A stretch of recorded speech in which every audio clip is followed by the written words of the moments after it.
number one, nagkakalokohan na ako kanina kasi dudungaw na raw yung pinakaantay natin lahat. Walang iba kundi si Pero I believe this morning na patuloy na marami pang revelasyon, revelation ang ituturo ng Diyos sa atin sa umagang ito. At handang-handa na po bang makinig ang lahat? Praise God. Ayan po.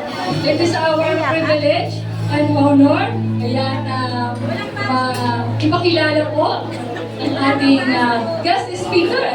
Hindi na rin iba sa atin. Ano po ang ating minamahal, iginagalang. Ayan, from JIL Santa Clara Gentry Main Church. Palakpakan po natin ang Diyos sa buhay po ni Pastora Ernie Roque. Praise God! Thank you, ma'am. Direk. Tayo po lahat ay servant ng Lord. Amen. Lahat po tayo ay binigyan ng Diyos ng pagkakataong nakapaglingkod sa Kanya. Amen. Sabi mo nga sa katabi mo, ito ang regalo ng Panginoon sa ating buhay na tayo ay magamit niya. Amen. Sabi nga po ng song, there is no greater joy than serving the Lord. Wala nang ibang kaligayahan, wala nang ibang kagalangan na meron tayo. The greatest treasure that we have in this life ay walang iba kundi ang Diyos ay mahalin natin ng buong puso at tunay na papaglingkuran siya sa abot ng ating makakaya. Amen? Sige ba, tayo po'y yumuko at manalangin. Dakilang Diyos, kami po'y nagpapasalamat. Katulad Panginoon ng aming pong panalangin kanina sa aming opening prayer. Napakarami po kaming mga bagay na dapat ipagpasalamat sa iyo. At tunay na kaming lahat ay naririto ngayong umaga. Dala-dala namin ang lahat ng sakripisyo, pasasalamat. Inihahandog po namin sa iyong paanan, Panginoon, ang aming buong pusong pagmamahal, aming buong pusong pasasalamat, sapagkat katulad ng iyong aming inawit, you surround us, Lord, with your love, O God. With your amazing love, Lord. You surround us, Lord, with your amazing grace, O God. Kaya Panginoon, ngayong umaga kami po'y nagpapasalamat at aming pong itinataas, O Diyos, na ikaw lamang ang mabigyan ng karangalan, kaluwalhatian sa aming kalagitnaan. At sa aming pag-aaral na yung salita, dalangin namin, Banal na Espiritu, ikaw ang siyang patuloy na mangusap sa amin, magturo po sa amin. Wala po kaming kakayanan, Lord. Apart from you, we can do nothing. But you said in your word in Philippians 4:13, we can do all things through Christ Jesus who strengthened us. To you all the glory and honor and praises in Jesus' name. Amen and amen. Nasa po palakas sa palakpak sa Panginoon. Praise the Lord. Sa ating pong pagtatapos, sa buwan po ng August, alam po natin na sa bawat buwan na atin pong pinag-aaralan every Sunday. Alam mo, tayo mo ba yung na-excite every month? Diba, iba-iba yung ating theme na ito ay patuloy na magtuturo sa atin ng tamang paglakad at character na meron ng ating Panginoon. Amen? Personally po, alam niyo po itong ating pong theme for this month. Talagang marami pong mga kapahayagan at sa biyaya ng Diyos ay kumbaga niyayakap natin yung ganitong uri ng ika nga ay tinatawag na Christ-likeness, yung tinatawag na humility ng ating Panginoon sa biyaya ng Lord, di ba? Nagkakaroon ka ng manifestation sa buhay mo natin. Amen mo ba? Alam niyo, doon po sa aking pagtrabaho doon sa GIL office, siyempre, bagamat lahat po ay Kristiyano, di ba? Minsan may mga, kumbaga, medyo may mga pagkakataon din na yung natitest yung character mo eh. Kasi minsan, siyempre, sa pressure din sa trabaho, mga bagay na gusto mong ma-accomplish, ay talagang natetest yung character. At isa lang ang tinuturo ng Lord, talagang you should be humble. Hindi naman, di ba sabi nga po ni C.S. Lewis, pag sinabi pong humility, hindi naman yung, kumbaga, ang sarili mo ay binababa mo sa pinakamababa, kumbaga yung karapatan mo, di ba? O yung ika nga ay hindi mo naman, yung buhay mo, parang, sige, bahala ka na sa, parang pinapaubaya mo, di ba? Yung karapatan mo. Kundi, ito po ay yung pagpapakita na, parang di ba sabing ganun, wala akong nananalo sa argumento, di ba? Lahat panalo. Pero ang pinakadulo doon, ikaw ba ay ipipilit mo ba yung gusto mo? Hindi mo na ipipilit kasi mas tinitingnan mo yung relationship. Naintindihan po niyo ako? Kumbaga, mas binibigyan natin ng grado yung relasyon natin. Kahit mas ipilit ko to, okay, sige, pwede ako manalo, pero sa palagay mo ba, nawin ko siya? Kita ko minsan ganun po eh. Tayo po sa mga argumento, ganun eh. Kaya dito po sa ating pinag-aaralan, yung manifesting, everybody say manifesting servanthood. Amen. Sa ating pong text, in John chapter 13, basahin ko lang po sa New American Standard Version Bible. Sabi po dito, now before the feast of the Passover, Jesus, knowing that His hour had come, that He should depart of this world to the Father, having loved His own who were in the world, He loved them to the end. And during supper, the devil having already put into the heart of Judas Iscariot, the son of Simon, to betray Him. Sabi po sa verse 3, Jesus, knowing that the Father had given all things into His hands, and that He had come forth from God, and was going back to God. Verse 4, rose from supper, and laid aside His garments, and taking towel, He girded Himself about.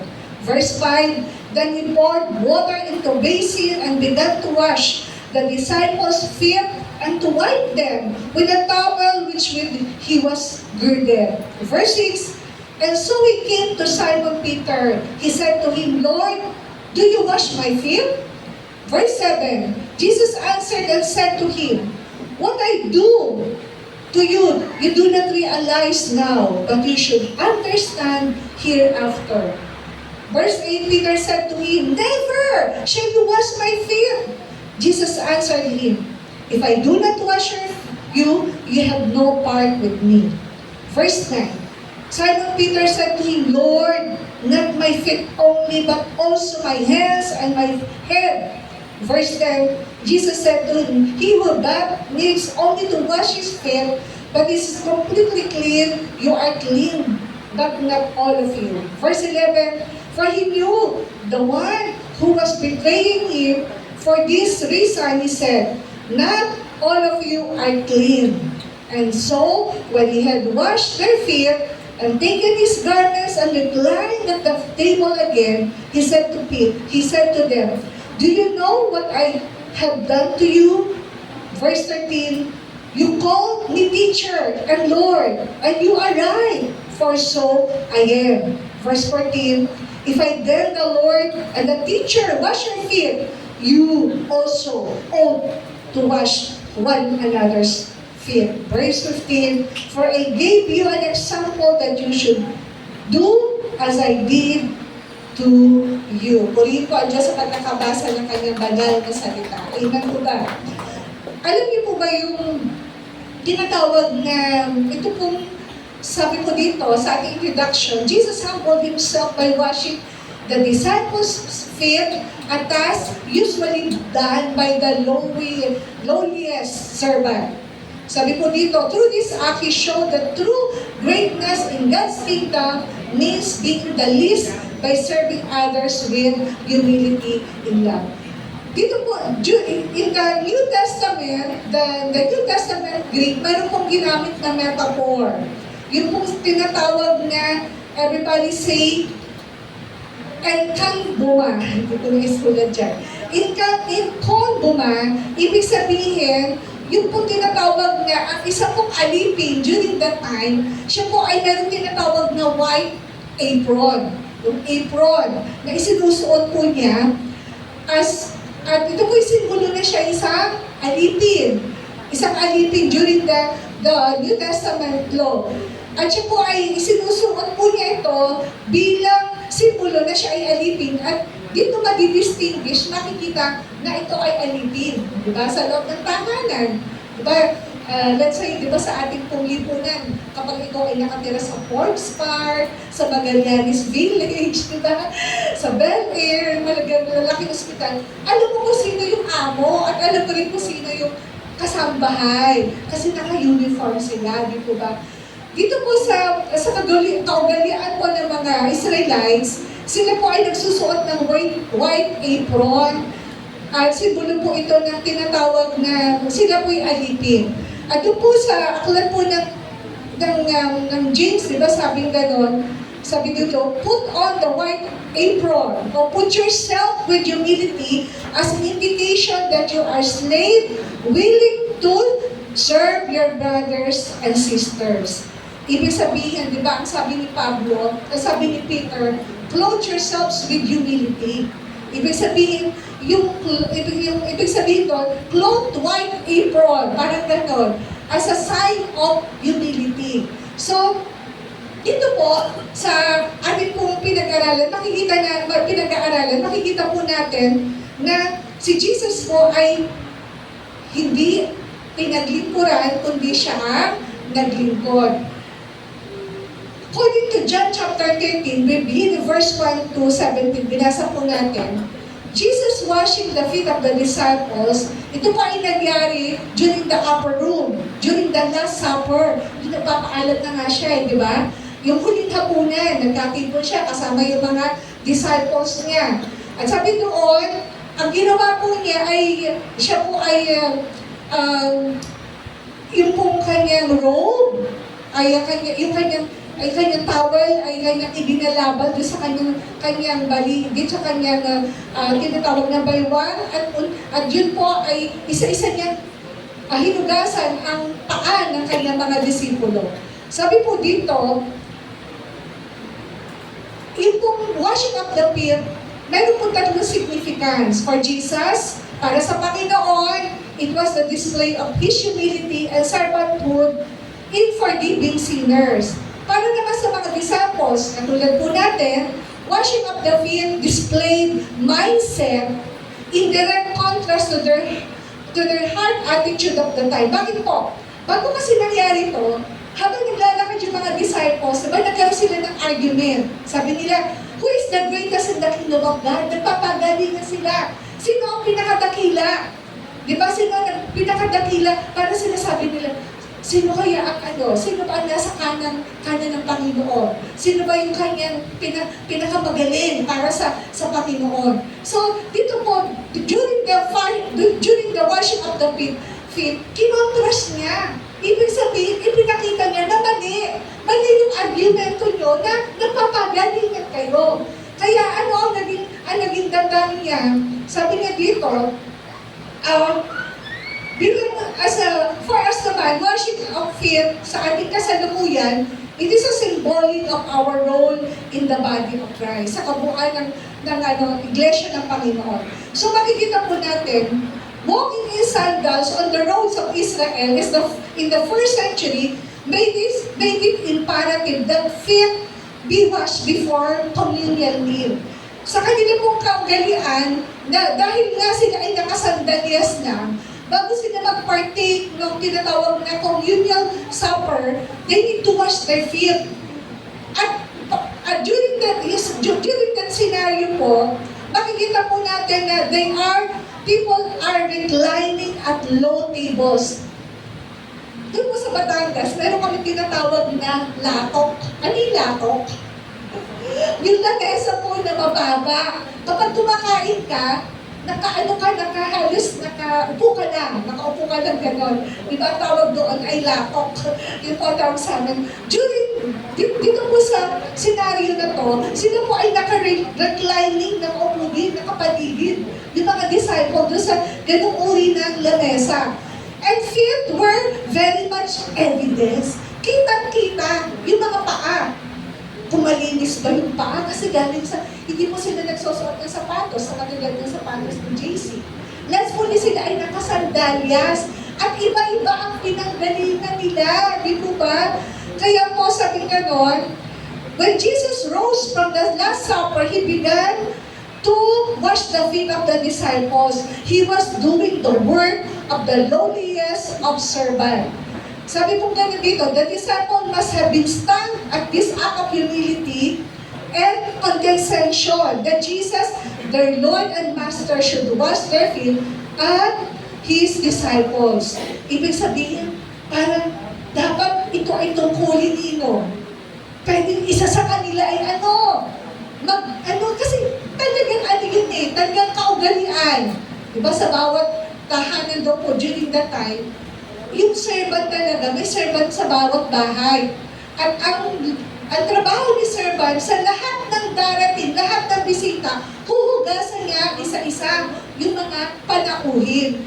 At this point of time, pwede isa sa mga disciple ang tumayo. Kasi bago sila mag-partake ng communion supper, dapat malinis yung paa. Kasi kitang-kita na sa kanilang pag-upo, ang dudumi ng paa. Pero ni isa sa mga disciple walang tumayo at gawin yung ganung trabaho.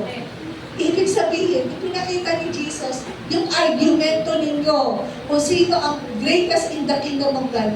Ito ang katotohanan na ang tunay na dakila sa kaharian ng Diyos, yung meron kang servant spirit, di ba? So pinakita po ng ating Panginoon.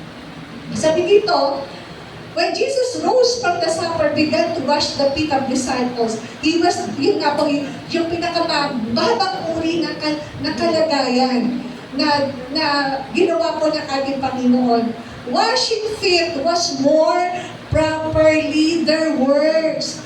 Yung paghuhugas sa paa, pwede talagang ang gumawa nito mga disciple. But no one, wala isang man sa kanila nag-volunteered for the job. Jesus came to earth, not as a king or conqueror, but the suffering. Everybody say, suffering servant. Diba? Makikita po natin sa Matthew 20:28. Gusto ko lang po bigyan ng konting background ng mga bagay na to. Siya ay pumunta not to be served, but to serve. Di po ba? Kaya makikita natin dito, Jesus' attitude was in direct contrast to that of the disciples who had recently been arguing among themselves as to which of them was the greatest. Diba? Sabi sa Luke 22 verse 24. Sabi po dito, there was no servant. Sa kanila pong pagtitipon, wala pong servant doon eh. Wala pong present na alipin na pwede maghugas ng kanilang mga paa.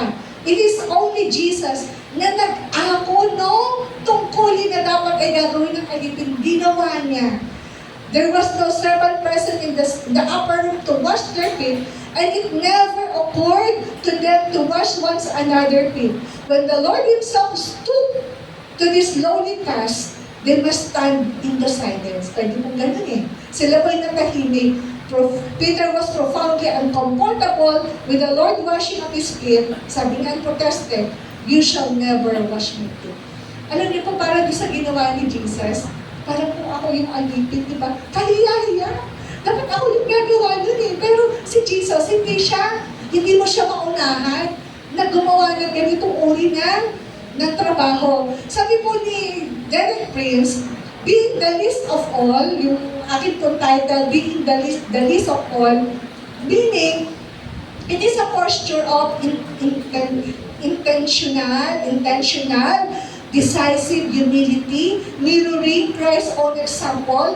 He taught that this is not an emotional state, but an active choice to humble oneself under God's authority. By taking the lowest place, a believer becomes safe from pride and position for God's ultimate exaltation.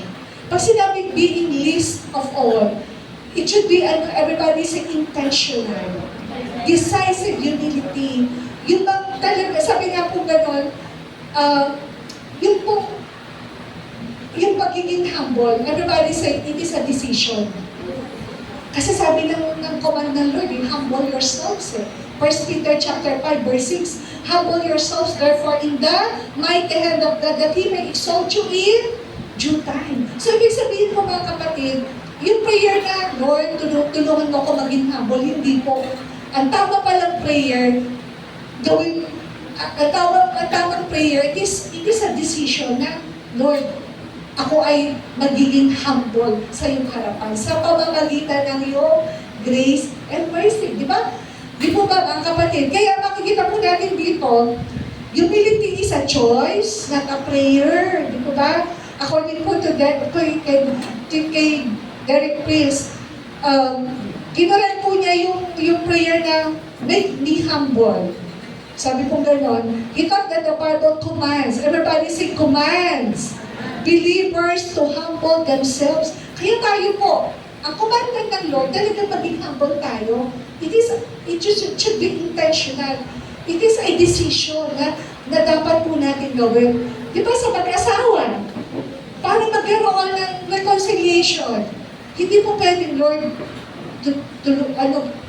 tulungan mo ako maging magpakumbaba. No! You should decide to be humble to your wife, to your husband. Kahit alam mo na siya'y nagkamali, magdidesisyon ka na magpapakumbaba ka, hihingin mo yung pagpapatawad niya kasi ito ay para sa kapakanan ng iyong pamilya. Di ba? Tinakalimutan mo, ano bang pride, o ano bang, kumbaga, weaknesses ng iyong kasama sa buhay ng asawa, di po ba? So, sabi nga, he taught us that the Bible command us as a believer to humble ourselves. It is a decision each person might make for themselves. So, tatlong bagay lamang po. 3 ways to be the least of all. Paano ba natin makikita or paano natin ma-internalize to be the least of all? Ibig sabihin po, kakalimutan natin yung ating personal interest para sa kapakanan ng ibang tao. For the sake of the ministry, for the sake of the church, for the sake of the relationship. Di ba may mga ganun pong testing na kahit alam mo na ikaw yung may karapatan, pero gusto mo lang mabuo pa rin yung pamilya mo, parang maging mo pa rin siya. Kakalimutan mo yung karapatan mo for the sake of relationship. Ano po ba? So sabi mo dito, 3 ways to be the least of all. Everybody say, actively serving others. Sabi po dito, Jesus didn't just teach servanthood. Everybody say, He demonstrated it. Ipinakita niya yung pagiging servant by taking the towel and washing His disciples' feet. This is active service, shows us that serving others is a deliberate, humble choice, not a passive role. Di ba? Ibig sabihin, yung passive ka lang, pero wala kang ginagawa. Hindi mo ginagawa yung tunay na paglilingkod sa iyong kapwa. Simpleng bagay lang po. Simpleng illustration. Yung pag-aabot ng bayan sa jeep. Di ba? Bisa ko matitest eh. Ba yan? Nandito ako sa driver's seat. Ako tuloy lagi ang taga-abot ng bayan. Pero sabihin, mga simpleng bagay lang na matitest yung ating humility, yung ating character. Di po ba? Minsan, yung bang nung nagtatext sa'yo, pwede ba makisundo? Ako po, particular ako sa, yung isa tinatawag na tono. Kasi may tono rin po yung text eh. Di ba? May tono rin yung text. Kaya sabi ko, as much as possible, ayoko na, gawin ko nga to, gawin mo. Sasabihin ko, pwede makisuyo. Pwede makisuyo na pakisabi ko ganito. Or, minsan, yung instruction sa mga bawal sa head ng ating via o ng what. Hindi ko sasabihin, eto yung gawin nyo. Ang aking pong tono ng pag-text, may suggestion ako. Pwede bang ganito? Pwede ganyan. Kasi, ano po yun eh, di ba? Minsan iba yung dating eh. Ano ba yun? Ako na naman ang inutusan. Para mangyayari. Pag tinignan natin yung position natin sa kumpanya, ako manager. Pagdating mo ng church, abay, taga-punas ako ng silya. Taga-kamay ako. Di ba? Pero, kapag tinignan natin na ito yung tamang attitude, kakalimutan mo yung position mo. Di ba? Kakalimutan mo yung designation mo. Sabi ko nga, yung pong position lang yan eh. Yung title lang yan eh. Di po ba? Pero pagdating sa Lord, hindi naman sasabihin ng Lord, pagdating natin sa kalangitan, uy, ikaw ay CFP, ikaw ay head ng ganito, ikaw ay ganyan, ikaw ay pastor, hindi mo eh. Kasi pagharap natin sa Lord, at titignan ng Diyos kung paano tayo naglingkod ng buong puso sa Kanya, kung paano natin in-adapt, paano natin in-embrace yung character na mayroon po ang ating Panginoon. Amen po ba? Palakpakan mo natin ang Lord. Actively serving others. Kailangan maging evident. Kitang-kita. Sabi nga ay dapat ay, ano bang ibang term? Malinaw na we are actively serving each other. Simpleng bagay lang. Merong aakyat sa third floor, nasa taas tayo, di ba? Minsan mahalaga rin yung may konting initiative. Ako pag first service, marami pa ang senior. Second service na maraming senior. So, maano rin eh, parang ikaw mag-i-initiate ka, sige, doon ako pupunta sa baba. Kasi maraming senior aakyat. Kailangan may maalalayan, may magkakalala sa kanila. Di ba? Simple yung, kapag you are sensitive sa pangangailangan ng ibang tao, di ba? Pag sinabing actively serving others, you're sensitive sa damdamin nila, sa ginagawa nila, di ba? Yun po yung tinatawag na to be least of all. Serve one another humbly in love. Sabi ng Galatians 5:13, we are called to meet others' need with intentional love. Eh nakita mo, basa yung sahig. Eh may dadaan. May dadaang senior, may dadaan na bata. So, ano ang actively participating serving others? Kumuha ka ng map, punasan mo. Kasi baka mayroong madulas. Di ba ba? Yun po yung tinatawag na actively serving others eh. Tinitingnan mo yung kapakanan ng ibang tao. Si Jesus ganun eh. Sabi ko nga, nung pinag-aralan ko to, si Jesus, nung hinuhugasan niya yung paan ng mga disciple, alam niya kung sino magbibitray sa kanya. Alam din niya na si Peter ay itatatwa siya ng 4 na beses, di po ba? So, alam niyo po yung pagpapakita ni Jesus habang hinuhugasan niya yung paan ng kanyang mga disciple. Ito po yung simbolin nila, parang sinasabi niya, Peter, kahit itatatwa mo ko, hugasan ko pa rin ang paan mo. Pagpapakita yun ng pagpapatawad. Di po ba? Alam niyo yung mangyayari, pero buong pagpapakumbaba pa rin niya. Hinugasan at simbolo ng pagpapatawad para sa kanyang mga disipulo. Amen po ba? And I believe, habang si Jesus ay hinugasan yung paan ng mga disciple, ganyan yung panalangin niya, Lord, itong mga paang to, magpapatuloy na maglilingkod sa iyong harapan. Amen po ba? Palakpakan po natin ang Panginoon. What else? Adopting Christ's example. Sabi po, they came to Capernaum. When he was in the house, he asked them, what you are arguing about the road? Ano pinagtatalunan nyo habang kayo naglalakad? But they keep quiet because on the way, they have argued about who was the, everybody say, who was the greatest? Di mo ba? Kaya, right there and then, ipinakita ni Jesus, mali. Mali ang kaisipan, kayo magpagalingan. Ang tunay na magaling sa kaharian ng Diyos, yung marunong ka magpakumbaba. Yung gawin mo ang pinakamababang gawain ng isang, katulad ng isang alipin. By humbling himself to serve. Jesus modeled what it means to be the least. Di ba ba? Hindi yung, di ba,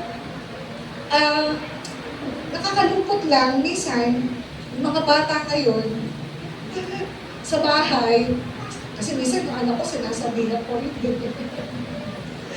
Di ba? Yung simpleng maghugas ang pinggan, simpleng maglinis ng CR, simpleng ayusin yung higaan, di ba? Ano yun eh? We should adopt Christ's example kahit na ikaw ay worship leader, kahit na ikaw ay leader sa church, pagdating sa tahanan, you should be a servant. Hindi mo pwedeng sabihin sa nanay mo, ay nanay, ako po ay ano po ako, church management team po ako. Kasi hindi ako maghuhugas ng pinggan. Di ba ba hindi po eh. Kapag ikaw ay leader, mas higit kang kakitaan ng kasipagan, pagpapakumbaba, at pagtulong sa loob ng pamilya. Kaya para po kay Jesus, sabi niya, kinontra niya. May mali kayo. Para hindi naman niya sinabi, mali kayo eh. Ipinakita niya na tunay na greatest in the kingdom of God. Siyang marunong magsilbi sa kanyang kapwa. Eh na po ba? At sabi nga po doon, yung sukdulang pagmamahal, sukdulan yung ginawa ng Diyos eh. Kasi bagin yung kanyang buhay ay ibinigay niya para sa ating lahat. Di po ba? Kaya sabi po dito, following Him means, everybody say, embracing humility in our action, putting others first, and taking on the servant's heart even the smallest task. Kahit mga minyan, maliliit na bagay, makikitaan natin yun eh. Yung marunong kang magparaya sa pila, sa pagkain, di ba? Pag-test yung yung humility pagdating sa pagkain. Di ba? Nag-uunahan sa pila, nag-uunahan sa pagkain. Kaya, sabi ko gano'n, although, tayo po, mga senior, meron tayong privilege, di ba? Nagmauna tayo, pero privilege yun, hindi naman natin, hindi mo tayo nakikipag-agawan. Ibig sabihin po, following our God, following His character, means adopting Christ's example of humility in our action, putting other first, and taking on the servant's heart, even in the smallest task. Meron po akong napanood na isang video, pero isang very promising yung kanyang natapos. Pwede siyang maging manager. So during the interview, hindi siya in-interview. Sabi ng manager, o sige, magkita tayo. Magkita tayo sa isang restaurant. At doon magkakaroon ng tinatawag ng interview. Pero, alam niyo po yung nangyari, habang sila nakaupo, so, napakagalang nitong kabataan to. Paano niya tinreach yung waiter, paano siya nakipag-usap, kung paano niya yung simpleng table manners, yung tinatawag na etiquette, napakita niya. At alam niyo, after po, sabi ng manager, you are hard. Ikaw ay bahagi na ng korporasyon. Sabi niya, wala pa akong tayong pinag-uusapan eh, di po ba? Pero nakita yung tinatawag na, everybody say attitude, character. Di mo ba kayo mahalaga yun eh? Magaling ka nga, mahusay ka. Eh, hindi ka marunong mag-submit. Hindi ka marunong magpasako. Simpleng bagay, di ba? Hindi kakitaan ng pagmamalasakit sa opisina, di ba? Sa palagay mo kaya, sino ang pipiliin? Yung magaling o yung may malasakit? Marunong na, may malasakit pa, di po ba? Kaya, ang tinatawag na testing po, hindi lang yung sa galing eh. Hindi lang sa husay eh. Kabalikan mo yung tinatawag na everybody say character. Ano ba? Kaya nasa ministry, ganun po eh. Sabi ng Mark 9:35, anyone who wants to be the first must be the very last and the servant. The servant of all. Sa pagpilit ko po sa Lord, talagang may mga isasakripisyo ka eh. Meron kang mga isasakripisyo sa paglilingkod natin sa Panginoon. Nalala ko po nung kami po ay bagong kasal. Wala pa yatang 1 month yun. Abay ako iniwanan, pastor. Iniwanan ako kasi pumunta siya na Gumaka, Quezon. Kasi po, di ko alam kung na-share ko na to, meron siyang sinamahan na kapatiran kasi yung tatay may sakit. So from Parañaque, nagdahin po sila ng Gumaka para yung tatay ay madala sa PGH. Ibig sabihin, sabi ko nga, may mga ganung bagay na may sakripisyo talaga sa paglilingkod sa Lord. Pero kasama ito Kasama to sa paglilingkod. Kasama ito sa presyo na babayaran natin sa Panginoon. At ito isang bagay na hindi po nila nakakalimutan. Every time na makikita po kami, hindi po nila nakakalimutan yung gesture na ginawa ni Pastor na sinamahan sila papunta ng hospital. PGH, then dinala pa uli sa Rizal. Ibig sabihin, hindi ko po pinagmamalaki yung ganung bagay. Ang sa akin lang, talagang yung pagsunod sa Diyos, ito ay may sakripisyo kang babayaran. Di po ba? At mahalaga po yun na dapat na tayo, na mga worker and leader sa gawain po ng Diyos, makitaan po tayo ng ganun bagay. Hindi ko lang po sinabi, sino po may sakit sa inyo, sasamahan ko po sa hospital. Hindi naman po ibig sabihin na ganun. Kundi maraming testing, maraming, kumbaga mga bagay na dadating na kailangan mong gawin bilang servant ng Lord. Di po ba? Nung kami po ay nasa silang, madalas sinasabi ko, magnante, wag ka na munang umalis. Sabi ko, magpahinga ka. Ang katwiran ng pastor, hindi ako pwede magpahinga kasi full-time ako. Full-time pastor ako. So, kailangan ko pumunta, kailangan ko yung mga tasks at gawain na bilang pastor, dapat kong gawin. So, ibig sabihin po, ganun po talaga ang paglilingkod sa Lord. Of course, we should show God's love. Ang pagmamahal po sa Panginoon, ang pagpapakita to be least of all means showing God's love to other people. Jesus' foot washing was an act of grace and love poured out for His disciples. Alam niyo po, I believe, para sinasabi ni Jesus, ito na yung huling pagkakataon ko na kayo aking mapaglilingkuran. Kaya buong puso niya at buong pagmamahal, isa-isa niyang hinugasan ang paa ng kanyang mga disipulo. At habang siya hinuhugasan niya, alam ko puno-puno ng panalangin na itong mga paang ito ay magpatuloy sa Panginoon na lumakad ayon sa kalooban ng ating pong Diyos na buhay. Amen po ba? Palakpakan po natin ang Panginoon. Jesus' foot washing was an act of grace and love poured out for His disciples. Our service must flow from the same mindset, selfish love that reflects God's heart to the world. Amen po ba? Yung simpleng pangungumusta, alam ko, napakahalaga yun napakahalaga po yun pagpapakita po ito ng pagmamahal natin sa ating pong kapwa. Di po ba bilang mga disciple ng Lord, bilang mga leader and worker ng ating Panginoon, we should show our God's love to our brethren. And even sa mga taong naroon po sa labas ng nakakasalamuhan natin. Di po ba? Pantay nakikitungo sa mga, lalo na sa mga unbeliever.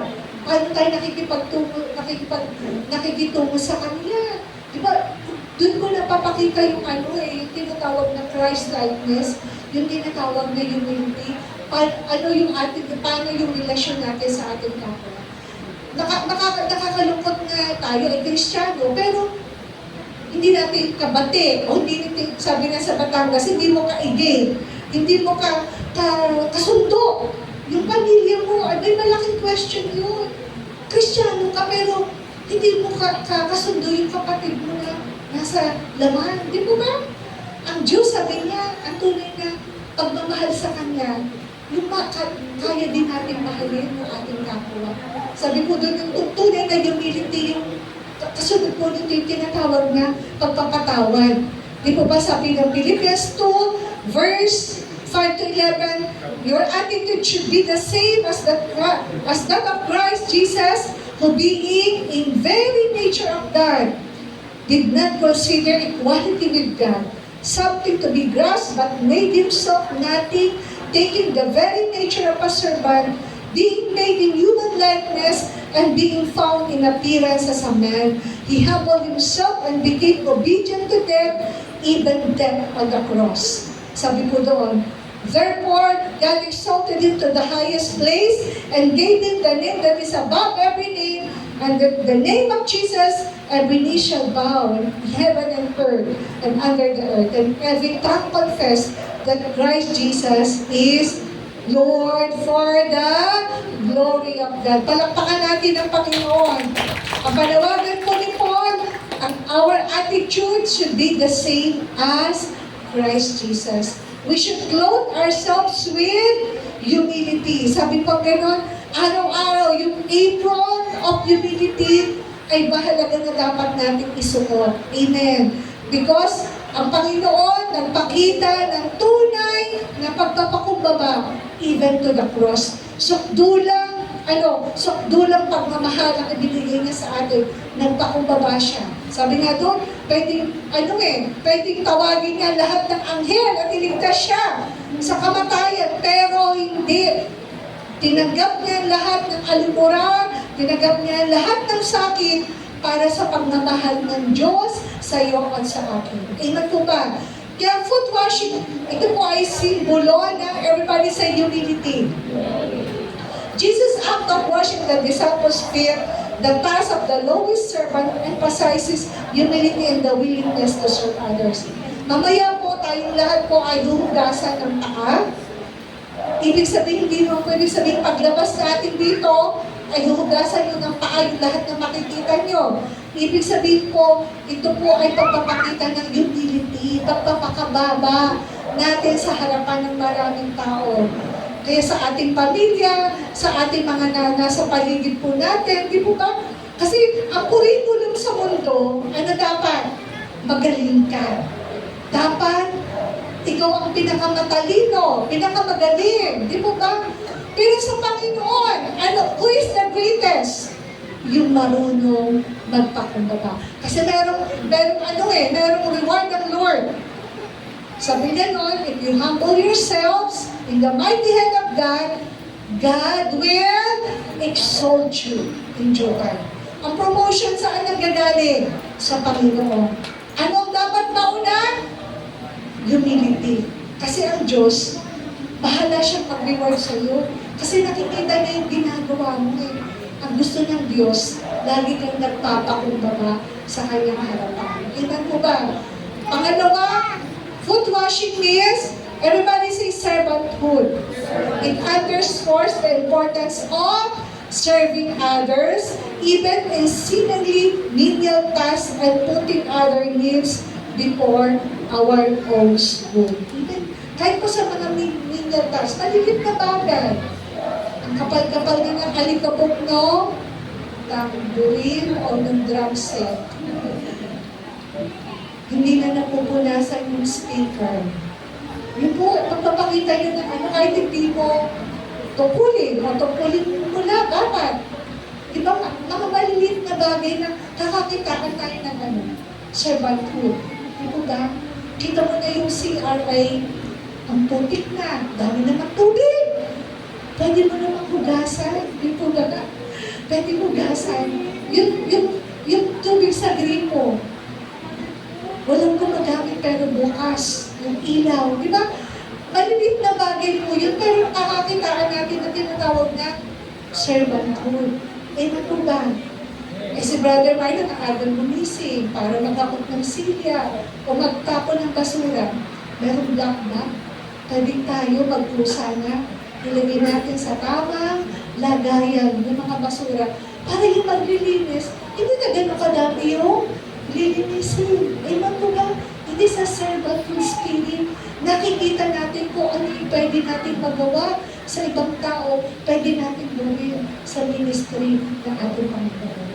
Kahit pa tayo ay may caretaker, sabi ko nga, si Vicky nagtatrabaho din. Kahit caretaker po siya sa church. So, pagpupunta, meron namang walis, pwede namang magwalis, kahit konti, CR, pwede namang linisin. Hindi pagkababa ng pagkatao mo yun. Amen? Hindi pagkababa ng pagkatao mo. Kundi ito ay pagpapakita, mahal mo ang church, mahal mo ang ministry, you are willing to serve for other people. Iba po ba, palakpakan natin ang Panginoon. Cleansing is symbolized the spiritual cleansing that comes to Christ, as well as the ongoing need for believer to be cleansed from the effect of sin in their daily lives. Bakit pa ang pupunasan? Bakit po pa ang huhugasan?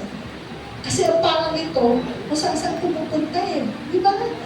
Uso yung pandemic, ano ang pinakamahalaga na malinis? Paka, kamay. Yung paa natin, may sunrocks pa dyan. Lahat nililinis, hindi pwedeng ipasok ang sapatos sa loob ng bahay kasi kung ano dalang mikrobyo. Yung paa po natin, mahalaga po ito. Pwede tayong dalhin sa kadiliman, pwede tayong dalhin sa kapahamakan, at habang tayo po hinuhugasan, mamaya ng paa, yun po yung prayer natin na ang paa nito ay patuloy na lumakad according to God's purpose. Mangyari ang kalooban ng Diyos sa mga paang ito. Hindi dali sa kadiliman, kundi magamit ng Diyos para sa kaliwanagan. Amen po ba? Palapakan natin ang Panginoon. Praise God. And of course, unity and fellowship, washing each other's feet can foster unity and fellowship within the Christian community, emphasizing mutual love and support. Mamaya po, kami po ni Pastor Dayan, hugasan namin yung paa po ng bawat sa po sa atin. Ito po ay pagpapakita ng ating pagkakaisa. That we are one in the body of Christ. Na gusto natin na tayo makapabuhay according to the plan of God. Amen. Na ang buhay na ito mag-transform para sa kaluwalhatian at karangalan ng ating pong Panginoon. Sabi po dito, Jesus showed us that to be great, para daw ikay maging dakila, gusto mo bang maging sikat? Okay, matuto ka, maglingkod at magpakababa. We must be the first, be the least, serving others humbly and lovingly. Amen.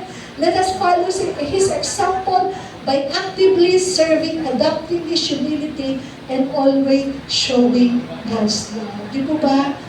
Alam niyo po, mahalaga ito na, na bilang mga magulang, na ituturuan din natin yung mga anak natin, na hindi laging ikaw ang mahusay. Sabi nga doon sa DCAS, dapat do ang bata marunong din tumanggap ng kabiguan. Huwag natin, wag natin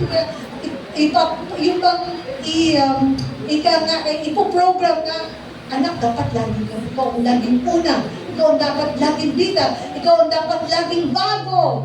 Hindi po eh. Mahalaga na ang ating mga anak matutuan din natin ng tuloy na paglilingkod, tuloy na pagpakumbaba. Ano po ba? Yung tayo nakikita ng malasakit. Di po ba? Malasakit. Nalala ko po doon sa aming lugar, laging Sabado-Linggo mayroong naglilinis, nagliliwalis doon sa paligid po natin. So, ako po kapag kami pagkakataon at naandun ako sa bahay, meron akong nire-reserve na at least isang mineral o isang water, may biscuit, na ibinibigay ko doon sa naglilinis sa kalsada. Di ba? Alam niyo po, ang ganda na ito ay ipamana natin sa ating mga anak. Nakikitaan tayo ng malasakit. Nung kami po'y naglalakbay dati, mula dyan sa Open Canal, papunta ng Naik, yung una po naming assignment. Meron po itong bata lagi pag umaga. Lagi po siyang nanghihingi. So dumating po yung pagkakataon na ang ginawa namin, imbes na bariya lang ang binigyan ko ng isang yatang kilong bigas at may candy doon sa batang yun. Kasi hindi ba siya maghihilig kung meron siya? Enough yung kanyang dapat yung kanyang pangangailangan.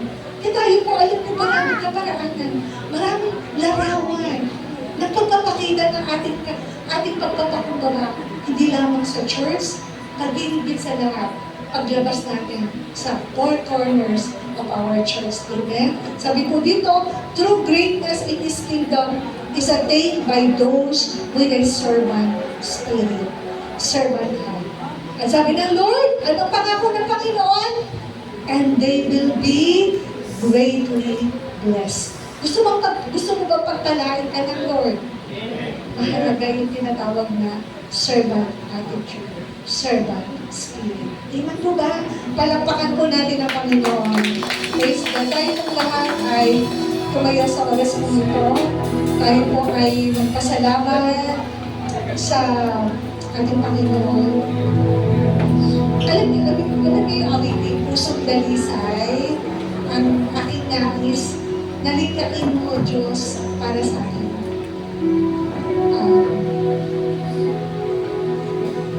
Pusong dalisay, ang aking nais, nalikain mo, Diyos, para sa akin. Pusong dalisay, ang aking nais, nalikain mo, Diyos, nalikain mo, Diyos, para sa akin. Isang pusong tapat, isang pusong tapat, na sa'yo'y nagmamahal. Isang pusong sa'yo, isang pusong sa'yo, walang alinlangan, walang alinlangan. Isang pusong tinitibok, isang pusong tinitibok, na ika'y pangalan. At ako'y pagpupuri sa'yo lamang, sa'yo lamang, Jesus. Once again, pusong dalisay, make the song a prayer of our heart. Nalikain mo, Diyos, nalikain mo, Diyos, para sa akin. Pusong dalisay, pusong dalisay, ang aking nais, nalikain mo, Diyos, nalikain mo, Diyos, para sa akin. Sabay-sabay po natin manalangin. Isang pusong tapat, na sa'yo'y nagmamahal. Isang pusong sa'yo, isang pusong sa'yo, walang alinlangan, walang alinlangan. Isang pusong tinitibok, isang pusong tinitibok, na ika'y pangalan. Ako'y pagpupuri, sa'yo lamang. Yes, for the last time. Isang pusong tapat, na sa'yo'y nagmamahal. Isang pusong sa'yo, walang alinlangan, walang alinlangan. Isang pusong tinitibok, isang pusong tinitibok, na ika'y pangalan. Ako'y pagpupuri, sa'yo lamang, Jesus. At ako'y pagpupuri, at ako'y sa'yo lamang, sa'yo lamang, Jesus. At ako'y pagpupuri, sa'yo lamang, sa'yo lamang, Jesus.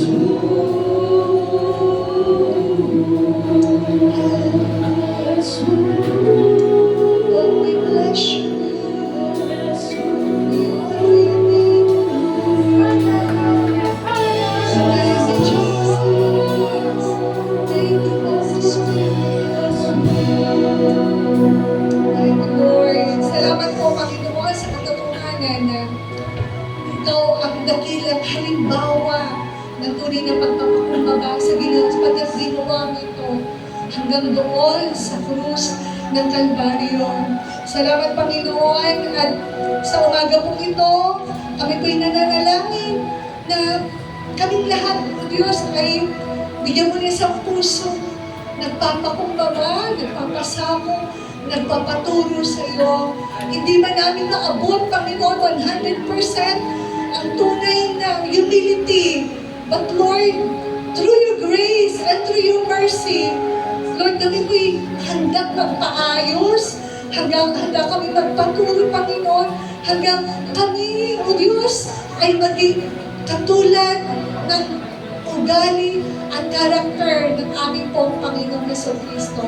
Panginoon, ngayong umaga, kami lahat ay patuloy na nagpapakumbaba, patuloy na inayayahan ka sa aming puso bilang aming Diyos at sariling tagapagligtas.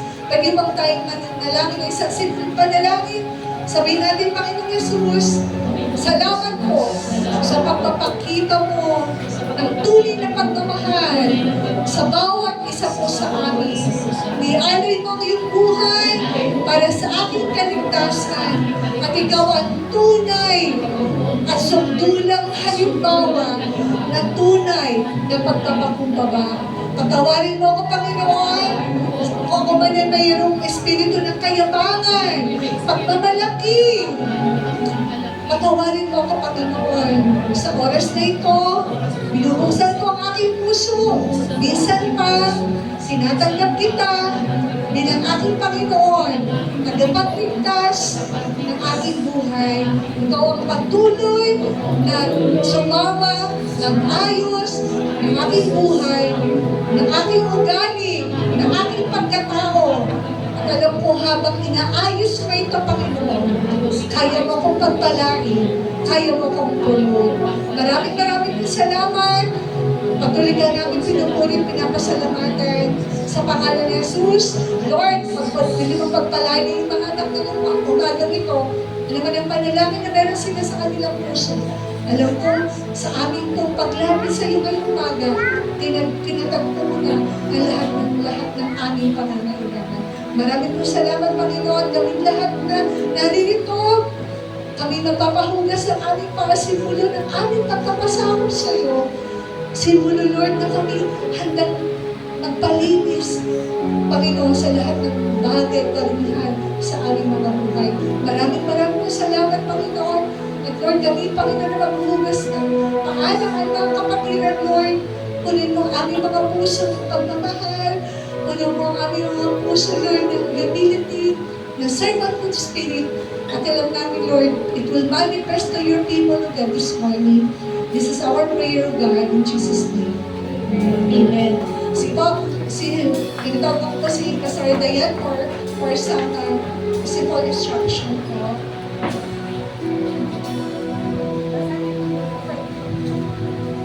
Sige po, pwede na po tayo maupo. Ayan, magkakaroon po tayo ng food washing ngayong umagang ito. So yung mga workers at iba po nakatapos ng first service, okay na po. Ayan, then siguro pipila na lang po tayo.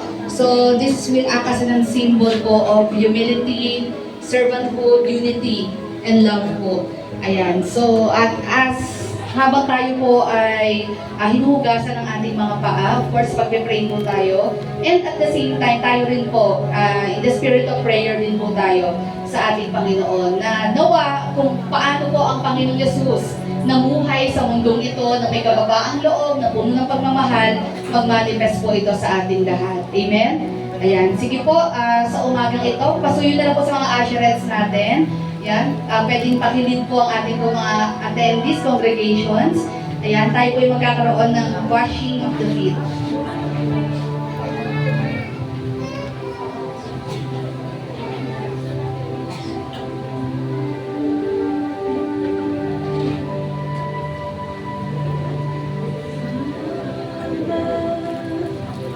We love you, we worship and adore you.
is the Lamb.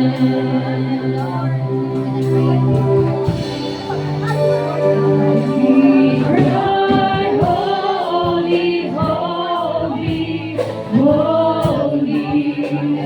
We cry, holy, holy, holy. We cry, holy, holy, holy is the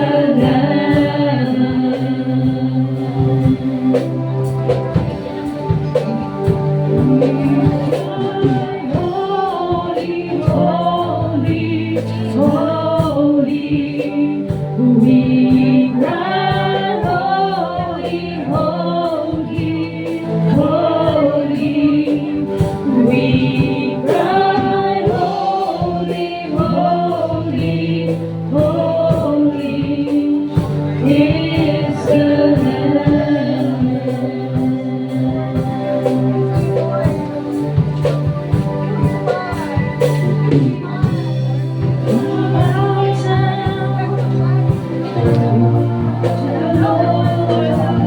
We bow down to the God Almighty. We love to bow down to honor your name. We love to bow down and build you throne of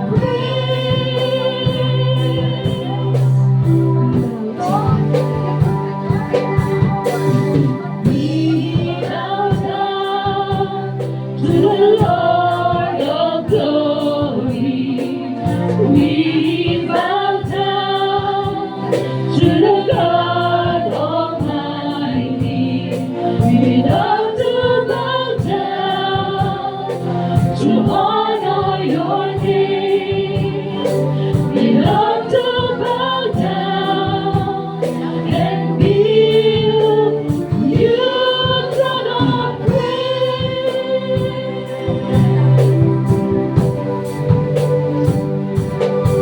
We bow down to the Lord of glory. We bow down to the God Almighty. We love to bow down to honor your name. We love to bow down and build you throne of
Standing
Oh God, I stand amazed.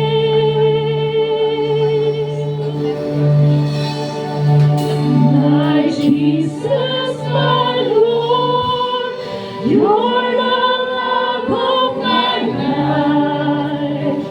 Wherever you go, wanna be by your side. No longer I, but Christ living in me, serving you for all eternity. My eyes set on you in this race that I run. No longer my ways, let your will be done.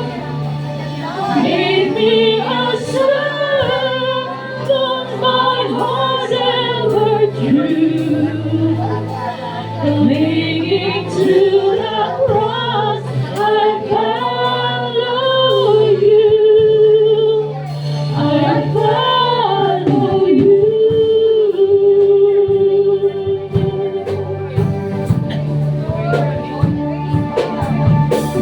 Standing in awe of your grace, standing like me in your way.